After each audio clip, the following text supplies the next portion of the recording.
Pangarap ni Coco natupad na kasama ang mga senior citizen. Sa wakas, natupad na rin ng teleserye king na si Coco Martin ang isang bagay na matagal na niyang gustong gawin. Dumalaw si Coco Martin sa Grace's Home for the Aged kung saan binisita at pinaligaya niya ang mahigit 300 na lolo't lola na nakatira roon.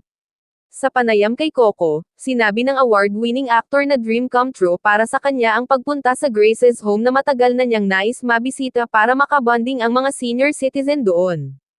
Masaya sila kasi nakita nila ako.